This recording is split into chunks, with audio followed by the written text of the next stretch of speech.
एक ऐसा गांव जहां मुस्लिम नहीं बल्कि हिंदू मनाते हैं मुहर्रम। आज आपको हम एक ऐसे गांव के बारे में बताएंगे जहां सनातन धर्म की महिलाएं मुहर्रम के वक्त मांग में सिंदूर लगाना छोड़ देती हैं और मुहर्रम का तीजा खत्म होने के बाद ही गांव की हिंदू समुदाय की महिलाएं सिंदूर लगाती हैं। जानकर आपको हैरानी होगी, लेकिन ये गांव ऐसा है जहां अगर मुहर्रम और हिंदू धर्म का पर्व अगर एक साथ पड़ जाता है तो लोग हिंदू पर्व को छोड़कर मुहर्रम ही मनाते हैं। तो आइए आपको आगे हम बताते हैं कि कौन सा ये गांव है जहां मुस्लिम नहीं बल्कि हिंदू धर्म के लोग मुहर्रम को इतनी धूमधाम से मनाते हैं कि गांव की महिलाएं अपने सुहाग के नाम के सिंदूर को छोड़ देती हैं। और भी कई बातें हैं, आगे खबर में आपको बताएंगे, मगर उसके पहले नमस्कार, आप जनता जंक्शन देख रहे हैं और मैं आपके साथ वंदना पांडे। मुहर्रम के समय अगर सनातन धर्म का कोई भी पर्व आ जाता है या फिर दोनों का समय एक ही होता है तो लोग हिंदू धर्म के त्योहारों को छोड़ मुहर्रम को मनाना पसंद करते हैं, और वो भी एक ऐसे गांव में जहां मुस्लिम समुदाय के एक भी लोग आपको नजर नहीं आएंगे। जी हाँ, सिर्फ और सिर्फ इस गांव में हिंदू ही रहते हैं। और सोचिए, एक भी मुस्लिम ना होने के बावजूद भी मुस्लिम पर्व को इतने धूमधाम और कई चीजों को त्याग करने के बाद मनाना कितनी बड़ी बात है। झारखंड के बिरनी गांव के लोग ऐसा मानते हैं कि मुहर्रम मनाने से इनके गांव में कोई भी समस्या नहीं होती, कोई भी बड़ी बीमारी नहीं होती, किसी को कुछ भी परेशानी नहीं होती। गांव वालों का कहना है कि हजारों साल पहले गांव में हैजा जैसी बीमारी फैल गई थी, जिस वजह से कई लोगों की जान गई, गांव में तबाही जैसा माहौल हो गया था।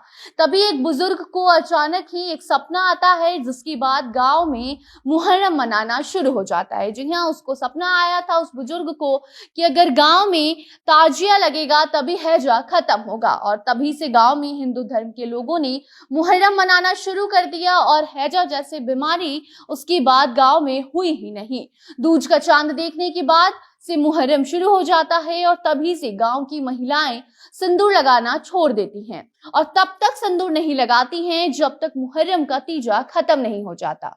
मुहर्रम को सारे पर्व से ऊपर रखकर इस गांव के लोग अतिथि देवो भव के राह पर चलते हैं। मतलब कि जो भी अतिथि होते हैं उनको सबसे पहले सम्मान देना चाहिए, और लोग देते भी हैं। और यही वजह है कि गांव वासी मुहर्रम मनाते हैं। उस बीच अगर कोई भी उनका हिंदू पर्व आ जाता है तो वो हिंदू पर्व को छोड़ मुहर्रम जैसा पर्व मनाना पसंद करते हैं। और सबसे बड़ी बात तो ये है कि जो भी गांव के लोग शहर में रोजगार करते हैं वो भी उस गांव में उस वक्त अपने गांव में काम धाम छोड़ ये पर्व मनाने आ जाते हैं। सभी नियमों को मानते हुए गांव में ताजिया निकाला जाता है। गांव में इमाम बाड़ा भी है जहां दूज का चांद देखते ही डंका बजना शुरू हो जाता है।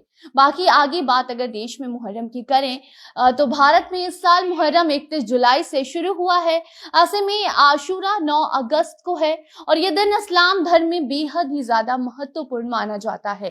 तो अभी हम आपको एक ऐसे गांव के बारे में बता रहे थे जहां सालों से कोई भी मुस्लिम धर्म के लोग नहीं रहते, बावजूद इसके गांव में लोग बड़े ही धूमधाम से हिंदू धर्म के लोग ये मुहर्रम जैसा पर्व मनाते हैं। और ऐसे में खास बात तो ये है कि महिलाएं भी अपने सिंदूर का त्याग कर देती है। आप सोच सकते हैं कि अगर सनातन धर्म के लोग हैं, उनके जीवन में शादी के बाद सिंदूर का क्या महत्व होता है, और सिंदूर को छोड़ वो मुहर्रम मनाती हैं, तब तक सिंदूर नहीं लगाती हैं जब तक मुहर्रम का पूरा त्योहार खत्म नहीं हो जाता। तो बाकी अब आप बताइए कि आपकी क्या राय है ऐसे गांव को लेकर, ऐसे लोगों को लेकर, और क्या कभी आपने ऐसी आस्था किसी दूसरे धर्म को लेकर किसी दूसरे धर्म के लोगों के बीच देखी है? तो कमेंट बॉक्स में बता सकते हैं। वीडियो को शेयर कीजिए और बाकी अन्य खबरों के लिए देखते रहे जनता जंक्शन। कैमरा हैंडल विशाल कर रहे थे और मैं आपके साथ वंदना। धन्यवाद।